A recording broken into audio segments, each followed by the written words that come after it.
नमस्कार। मैं हूं अंजू पंकज। बहुत बहुत स्वागत है आप सबका। गला सबका सूखता है, डर सबको लगता है, और अगर डर हकीकत बनकर सामने खड़ा नजर आ रहा हो तो अच्छे अच्छों के पसीने छूट जाते हैं। यहां मैं बात कर रही हूं दिल्ली के पूर्व सीएम, कट्टर ईमानदार सीएम अरविंद केजरीवाल की, जिनके बारे में आम आदमी पार्टी में कहा जाता है मेरा केजरीवाल ईमानदार है। मैं उन केजरीवाल की बात कर रही हूं। अब ये कहने की भी जरूरत क्यों पड़ जाती है कि मेरा केजरीवाल ईमानदार है? वो आप भी समझ सकते हैं। जो ईमानदार होता है वो दिखता है, उसके कारनामों से पता चलता है कि वो ईमानदार है, भ्रष्टाचारी नहीं है, बेईमान नहीं है। लेकिन अरविंद केजरीवाल को लेकर उनकी पार्टी का जो एक्स पर ऑफिशियल हैंडल है, उस पर भी बड़े बड़े अक्षरों में लिखा हुआ है अरविंद केजरीवाल की तस्वीर के साथ मेरा केजरीवाल ईमानदार है। पता नहीं कितने केजरीवाल हैं दिल्ली में या पूरे भारत में, लेकिन जो केजरीवाल आम आदमी पार्टी का है वो ईमानदार है, ये लिखा हुआ है उस ऑफिशियल ट्विटर हैंडल पर। और ताजुब की बात यह है कि भ्रष्टाचार के आरोप तो अरविंद केजरीवाल पर भी लगे हैं, सिसोदिया पर लगे हैं, संजय सिंह पर लगे हैं, सत्येंद्र जैन पर लगे हैं, विजय नायर पर लगे हैं, लेकिन इनमें से किसी की तस्वीर वहां पर आपको नजर नहीं आएगी। सिर्फ और सिर्फ बात हो रही है अरविंद केजरीवाल की ईमानदारी की। शराब घोटाले के आरोप तो सिसोदिया पर भी हैं, लेकिन सिसोदिया की तस्वीर वहां पर नहीं लगी है। सिर्फ और सिर्फ तस्वीर वहां पर अरविंद केजरीवाल की लगी है और उनके लिए ही लिखा गया है मेरा केजरीवाल ईमानदार है। खैर, अरविंद केजरीवाल जब से उनको जमानत मिली है सुप्रीम कोर्ट से, तब से लगातार हरियाणा विधानसभा चुनाव के लिए जगह जगह घूमकर रैलियां कर रहे हैं अपनी पार्टी के उम्मीदवारों के पक्ष में। 90 की 90 सीटें जो हैं हरियाणा विधानसभा की, वहां पर आम आदमी पार्टी ने अपने उम्मीदवार उतार तो दिए हैं, लेकिन कितने पानी में है आम आदमी पार्टी हरियाणा में, ये अरविंद केजरीवाल को भी पता है। अंदर खाने वो डरे हुए हैं, क्योंकि ईमानदारी का जो सर्टिफिकेट वो दिल्ली की जनता से मांग रहे हैं कि दिल्ली की जनता अगले साल की शुरुआत में जो विधानसभा चुनाव दिल्ली में होने वाले हैं, उसमें अरविंद केजरीवाल को अगर वोट देगी तो फिर वो दिल्ली की सीएम की कुर्सी पर दोबारा से बैठ जाएंगे। यही कहकर वोट मांगा जा रहा है दिल्ली में कि अगले 6 महीने में जो विधानसभा चुनाव होने हैं दिल्ली में, उसमें आम आदमी पार्टी को दिल्ली वाले तभी वोट करें अगर वो ये मानते हैं कि अरविंद केजरीवाल ईमानदार हैं। ये बात खुद अरविंद केजरीवाल कहते हैं, उनकी पार्टी के तमाम नेता कहते हैं। आतिशी मारलेना ने तो इतनी आगे की सोच ली है कि सीएम के दफ्तर में एक कुर्सी खाली रखी है और दावा ये कर रही हैं कि जैसे ही दिल्ली में विधानसभा चुनाव होंगे, अरविंद केजरीवाल को दिल्ली की जनता से ईमानदारी का सर्टिफिकेट मिल जाएगा, तुरंत वो इस कुर्सी पर आकर बैठ जाएंगे। इतनी ज्यादा ओवर कॉन्फिडेंट है इस वक्त आतिशी मारलेना। लेकिन अरविंद केजरीवाल के कॉन्फिडेंस को क्या हुआ है? वो हरियाणा में जितनी भी रैलियां कर रहे हैं उसमें एक ही बात बोल रहे हैं। बार बार वो ये कहते हैं कि अगर मैं 3-4 महीने पहले रिहा हो जाता तिहाड़ जेल से, फिर तो हम हरियाणा में मैदान मार ही लेते, फिर तो आम आदमी पार्टी हरियाणा में सरकार बना ही लेती। अब वो 3-4 महीने वाली जो बात कर रहे हैं, तो समझने की जरूरत है कि वो 21 मार्च को ही तो ईडी ने उनको गिरफ्तार किया था, और 21 मार्च के बाद अप्रैल, मई, जून, जुलाई, अगस्त, सितंबर, करीब करीब 5.25 महीने वो तिहाड़ जेल में रहे, 177 दिन तक तिहाड़ जेल में रहे। तो जब वो 4-5 महीने तिहाड़ जेल में रहे हैं, तो 3-4 महीने पहले रिहा कैसे हो जाते? क्या वो तब की बात कर रहे हैं जब लोकसभा चुनाव में उन्हें सुप्रीम कोर्ट से बिन मांगे ही 21 दिन की अंतरिम जमानत मिल गई थी? शायद अरविंद केजरीवाल कह रहे होंगे कि लोकसभा चुनाव के दौरान भी दिल्ली की जनता से उन्होंने ईमानदारी का सर्टिफिकेट मांगा था। दिल्ली में उन्होंने चुनाव प्रचार में क्या कहा था कि अगर आप लोग चाहते हैं, अगर दिल्ली वाले चाहते हैं कि मैं 2 जून के बाद तिहाड़ जेल ना जाऊं या तिहाड़ जेल से रिहा हो जाऊं, तो फिर दिल्ली वाले लोकसभा चुनाव के लिए झाड़ू पर बटन दबाएं। और अगर दिल्ली वाले चाहते हैं कि मैं तिहाड़ जेल के अंदर ही रहूं, तो दिल्ली वाले कमल का बटन दबाएं। ये इंस्ट्रक्शंस खुद ही अरविंद केजरीवाल ने दिल्ली वालों को दी थी, और दिल्ली वालों ने इनको मान लिया और दिल्ली वालों ने कमल का बटन दबा दिया। 7 की 7 सीटें बीजेपी को दे दी। 4 सीटों पर अरविंद केजरीवाल की पार्टी चुनाव लड़ रही थी, 3 सीटों पर कांग्रेस चुनाव लड़ रही थी, लेकिन एक भी सीट इंडी गठबंधन वालों को नहीं मिली। तो दिल्ली की जनता ने अपना वर्डिक्ट अरविंद केजरीवाल को उसी दिन सुना दिया था। वरना याद कीजिए क्या स्लोगन दिया गया था आम आदमी पार्टी की तरफ से लोकसभा चुनाव में, वोट फॉर जेल। यानी कि अरविंद केजरीवाल जेल में थे और अगर जेल से बाहर उनको निकालना है तो दिल्ली की जनता आम आदमी पार्टी को वोट दे। लेकिन क्या हुआ था, दिल्ली की जनता ने साफ साफ संदेश दे दिया था कि उनको अरविंद केजरीवाल तिहाड़ जेल के अंदर रहते हुए ही पसंद है। जो विक्टिम कार्ड उस वक्त अरविंद केजरीवाल ने खेला था या आम आदमी पार्टी ने खेला था वो नहीं चला था। लेकिन अरविंद केजरीवाल एंड पार्टी उसी काठ की हांडी को हरियाणा में भी चढ़ाने की कोशिश कर रहे हैं। 3-4 महीने पहले रिहा हो जाता तो आम आदमी पार्टी की सरकार हरियाणा में बन जाती। लेकिन मुझे तो अभी 10 दिन पहले ही रिहा किया है तिहाड़ जेल से सुप्रीम कोर्ट ने, तो बात नहीं बनने वाली। यानी कि अरविंद केजरीवाल को पता है कि आम आदमी पार्टी को कुछ नहीं मिलने वाला हरियाणा विधानसभा चुनाव के दौरान। इसीलिए उन्होंने पहले से ही कहना शुरू कर दिया है कि 3-4 महीने पहले अगर मैं रिहा हो जाता तो वो बहुत बड़े बड़े काम कर डालते हरियाणा विधानसभा चुनाव में, सरकार उनकी बन जाती। लेकिन फिर आगे देखिए, वो ये भी कहते हैं कि हरियाणा में अगली सरकार आम आदमी पार्टी के समर्थन के बिना बन ही नहीं सकती। ये भी ओवर कॉन्फिडेंस है उनको लग रहा है कि 90 सीटों वाली विधानसभा में अगर 5-10 सीटें उनको मिल भी गई तो हो सकता है कि वो किंग मेकर की भूमिका में आ जाए और किसी ना किसी पार्टी को समर्थन दे दें। अब यहां पर अरविंद केजरीवाल हरियाणा की जनता को ये बताने में पीछे नहीं रहते हैं कि मैं जब जेल में था तो मुझे मानसिक और शारीरिक रूप से प्रताड़ित करने की कोशिश की गई, जेल में रहने के दौरान उन्हें तोड़ने की कोशिश की गई। उनका कहना है कि मैं डायबिटीज का मरीज हूं और मुझे हर दिन 4 इंसुलिन इंजेक्शन की जरूरत होती है, लेकिन उन्होंने मेरी दवाएं बंद कर दी। अरविंद केजरीवाल ने कहा था कि लेकिन वो लोग नहीं जानते, वो लोग यानी कि पीएम मोदी, अमित शाह, बीजेपी वाले, मोदी सरकार ये नहीं जानती कि अरविंद केजरीवाल हरियाणा से हैं और हरियाणा के लोगों को तोड़ना आसान नहीं होता है। हरियाणा के किसी भी व्यक्ति को तोड़ा नहीं जा सकता है। अब ये सारी भूमिका अरविंद केजरीवाल ने शायद इसलिए बनाई थी ताकि वो लोगों के बीच में, हरियाणा के लोगों के बीच में ये साबित कर सके कि वो तो हरियाणा के लाल हैं।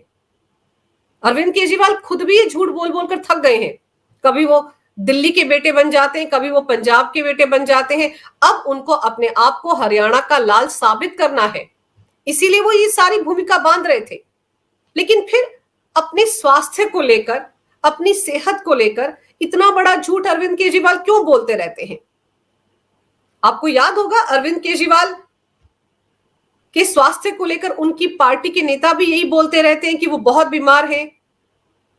जब अरविंद केजरीवाल ईडी की हिरासत में थे, बाद में तिहाड़ जेल चले गए थे, जब उनको 21 दिन की अंतरिम जमानत मिली थी, उस दौरान भी उनके स्वास्थ्य को लेकर कितना झूठ बोला गया था और कितनी बार तिहाड़ जेल प्रशासन ने सफाई पेश की थी।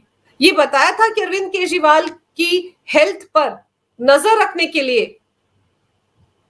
एम्स के डॉक्टरों का एक पैनल है, उनकी देखरेख में अरविंद केजरीवाल को तमाम दवाइयां दी जाती हैं। जब जब उनको इंसुलिन चाहिए होता है, इंसुलिन भी दिया जाता है। सब कुछ प्रॉपर तरीके से तिहाड़ जेल में हो रहा था। और जब ये आरोप लगाते हैं अरविंद केजरीवाल कि तिहाड़ जेल में उनके स्वास्थ्य के साथ खिलवाड़ किया गया, तो वो ये भूल जाते हैं कि तिहाड़ जेल दिल्ली सरकार के अंडर आती है। दिल्ली में अभी भी आम आदमी पार्टी की सरकार है। तिहाड़ जेल प्रशासन उनके अंडर रहकर ही काम करता है। तो ऐसे कैसे हो सकता है कि जिस तिहाड़ जेल में अरविंद केजरीवाल के कैबिनेट कलीग सत्येंद्र जैन को वीआईपी ट्रीटमेंट मिलता था और उसी तिहाड़ जेल में अरविंद केजरीवाल के स्वास्थ्य के साथ खिलवाड़ किया जाए? क्या वहां के अधिकारियों को, डॉक्टरों को अपनी नौकरी प्यारी नहीं है? क्या वो दिल्ली के कट्टर ईमानदार सीएम, क्योंकि अरविंद केजरीवाल तिहाड़ जेल में रहते हुए सीएम ही थे, इतने वीआईपी कैदी के साथ क्या तिहाड़ जेल प्रशासन कोई खिलवाड़ करने की कोशिश करेगा? ऐसी हिमाकत तिहाड़ जेल प्रशासन कर सकता है? कितनी बार तिहाड़ जेल प्रशासन ने उनका डाइट चार्ट रिलीज किया था? कितनी बार ये बताया था कि अरविंद केजरीवाल जब तिहाड़ जेल में आए थे तो उनका वजन 65 किलो ही था, कहीं उनका वजन गिरा नहीं है, बीपी भी उनका नॉर्मल है, डायबिटीज भी अंडर कंट्रोल है।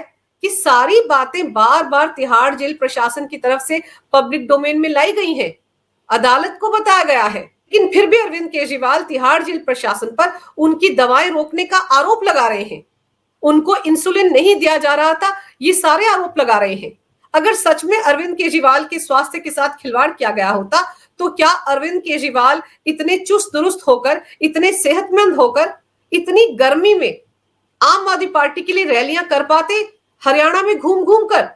और फिर याद कीजिए, जब 2 जून को अरविंद केजरीवाल को अंतरिम जमानत खत्म होने के बाद, सुप्रीम कोर्ट के आदेश के बाद तिहाड़ जेल में सरेंडर करना था, तो उससे ठीक 1 हफ्ते पहले किस तरह का खेल खेला था आम आदमी पार्टी ने? खुद अरविंद केजरीवाल का बयान सुनवाती हूं मैं आपको। 31 मई को अरविंद केजरीवाल ने तिहाड़ जेल जाने से पहले अपने कार्यकर्ताओं को संबोधित किया था और इस दौरान अरविंद केजरीवाल ने कहा था कि उनमें गंभीर बीमारी के लक्षण हैं। दोबारा जेल जाने से पहले अरविंद केजरीवाल ने अपनी सेहत का जिक्र करते हुए जनता से भावुक अपील की थी। उन्होंने कहा था कि जेल जाने के बाद उनके परिवार, माता पिता का ध्यान रखा जाए, लोग उनके अच्छे स्वास्थ्य के लिए प्रार्थना करें।